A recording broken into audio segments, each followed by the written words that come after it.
I value the good things in life: great food, comfortable clothes, the perfect pour at the end of a long day, and the hardworking people who bring quality products to life. I'm fascinated by how the things I love come to be. So I've teamed up with my friends at Nutrien Ag Solutions and Farm Journal to explore the journey from seed to shelf and to get to know the growers who dedicate their lives to making it happen. How are growers feeding a growing world? Come with me to find out. I'm Brett Griffin, and this is Leading the Field.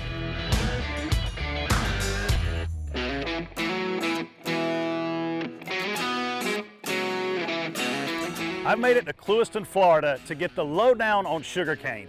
Clewiston is the home to U.S. Sugar, and the farm we're going to see is almost 100 years old. I'm excited to learn more about the crop that I'm told is hardy yet demanding. So let's go find out what it takes to plant, grow, and harvest the thing in life that makes us all just a little bit sweeter. Hey, what's up, guys? Hey, how's it going? Good. Charlie Hollingsworth, Nutrien Ag Solutions. Jared Player, U.S. Sugar. Good to see you guys. I'm Brett, man. I'm here to learn more about one of my favorite ingredients to cook with, sugar. Sugar. I had no idea sugarcane looked like this. Yep, so this is some young sugarcane here. This is probably about 3 to 4 months old. Typically sugarcane takes 10 to 12 months to fully mature, and it'll reach heights up to 10 to 15 feet tall. So is Florida like the #1 producer of sugar? Yep, so the industry is basically split 50-50 between Florida, Louisiana, and then Texas has a little bit of sugarcane left down there. What makes it so good here? Really, it's our climate and our soil. Unlike Louisiana, we basically have a growth period all year round.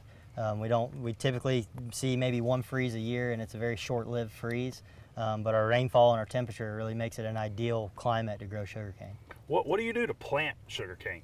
About 80% of this crop's planted by hand. So we take a whole stalk of sugarcane, we lay it end to end, and then we'll cover those stalks back up. And then from each one of those little joints, there's what we call an eye on that joint. The cane will propagate from that eye. When you guys are done growing all this cane, then what happens? So after the cane crop comes out, we'll either come in and let the field sit fallow, hit it with a cover crop, or we'll come in and do a rotational crop. So you're letting it rest? Letting it rest. Yeah. That's a big part of our sustainability practices, and trying to do what's best for the soil. If we were to come back in the next 8 to 9 months, it would be well above our heads, and you would see those long 10 to 15 foot pieces of stalk. That's where that sucrose lives. What makes a good year here for sugarcane? Weather can impact it the most because it's a 13-month crop. But what kind of weather does this love to grow in? It doesn't particularly love wet feet, but it does require quite a bit of moisture. Luckily in Florida, we get that rainfall almost year round. And we don't want to be flooded, but we also don't want to be bone dry. What about the growing process? Are you having to do a lot of maintenance during that? So one of the most difficult pests that we have is grass. And Charlie's really helped us with looking forward and forecasting what products we're going to need. So Charlie, how long have you been out here doing work on this farm? Nutrien Ag Solutions has been working with U.S. Sugar for 20 years.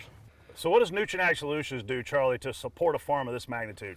As a crop consultant, we scout, we help make recommendations for their crop protection needs. Tell me a little bit about U.S. Sugar. Yep, so we were founded in 1931 by Charles Stewart Mott. Today we're owned primarily by our employees. So we have about 2,500 employees, and they're all part of our ESOP program.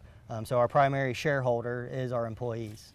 For as far as I can see, I'm looking at sugarcane. How many acres are you guys touching? Yep, so between the land that we own, the land that we lease, and then the growers that send their cane to our mill, and we help them take care of their farmland as well, we're right at 240,000 acres. Hey, on my drive in here, I saw a mill, I saw tractors, I even saw train tracks. So I want you guys to go show me around. I've seen a lot of crops harvested. I've never seen anything like this. Tell me a little bit about what's going on out here. The field we're standing in was just harvested a few hours ago. Basically, we have five harvesters. 4 of those are actually in the field cutting cane. That 5th one is a spare that we use just as a backup. 5 of our 7 internal crews are 24/7. I don't know many farms that can harvest 24 hours a day. From the time this cane's harvested, from the time that machine cuts it, it's less than 8 hours before it reaches the mill. Cane that's older than 8 hours, when it reaches the mill, you start losing sucrose in the sugar cane, and we don't want that. We want to make as much sugar out of every stalk of cane as possible. Yeah, I noticed on our drive over here, you got a railroad out here. We do. So one thing that does set us apart from other sugarcane industries in the country is our internal railroad system. That system keeps about 2,000 semis off the highway a year, reduces our carbon footprint, and that's what allows us to get the cane to the mill as fast as we do. The efficiency and sustainability practices here are top-notch. We've been able to basically take water into our farms, clean it, and it's cleaner leaving our farms. We've reduced nutrient content in that water by, I believe this last year was 62%. Wow. The goal when we started all of this was 25%. And we do everything we can as a company to sustain and take care of the land that takes care of us. Goes from the field to the buggy, buggy to the train to where? Train to the mill. So essentially that harvester's putting the cane in our wagon, the wagon's taking it to an elevator. That elevator is essentially a giant conveyor belt. That cane goes onto the conveyor belt and it rolls over into a cane car, and that cane car tracks it to the mill. We'll see if we can beat the sugarcane to the mill. Let's kick it. We'll try. All right. So what you see here is our sugarcane mill. Each one of these rail cars has about 40 tons worth of sugarcane in it.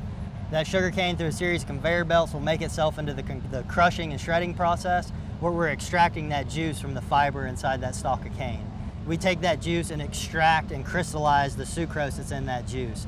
Then the leftover fiber content is going off into what we call our bagasse pile. And bagasse is the leftover fibrous content of producing sugar. The steam that you see coming out of this mill, that's not smoke, that is steam. Basically, we use bagasse to run our mill. We produce enough electricity to power not only our mill, but about 25,000 homes in the local area. So the sugar is fueling the plant. Exactly. When this mill runs out of cane, the mill shuts down because it's using the cane to keep itself running. How much sugar are you making here a day? So on a daily basis, we'll grind about 1,000 rail cars, which is equivalent to about 40,000 tons of cane per day. On an annual basis, we will grind between 8.5 and 9 million tons of sugar cane, which will end up producing about 800,000 tons of sugar. So when this sugar leaves here, where all does it go? So a lot of our sugar goes into candy bars, cake mixes, sodas, stuff like that. You won't see a U.S. Sugar brand of sugar on the shelf. Now we do bag for SE grocers, we bag for Walmart. So we're the ones supplying the sugar, but somebody else is putting their name on that bag of sugar. So they're private labeling your sugar. And we sell everything from rail cars of sugar down to 5-pound bags of sugar and everything in between. Fellas, I appreciate the hospitality out here on this sugarcane farm. I've had a lot of fun, but we're gonna have even more fun now. We're gonna celebrate with some ice cream. Thank you for coming out. Absolutely. Hey Brett, how you doing, buddy? I'm great. Looks like you're still sweating from the cane fields. It was a little warm out there. What was your favorite part about the trip? Man, I got to ride in the mower, but I gotta say the coolest thing was watching the cane be transported to the train and then to the mill.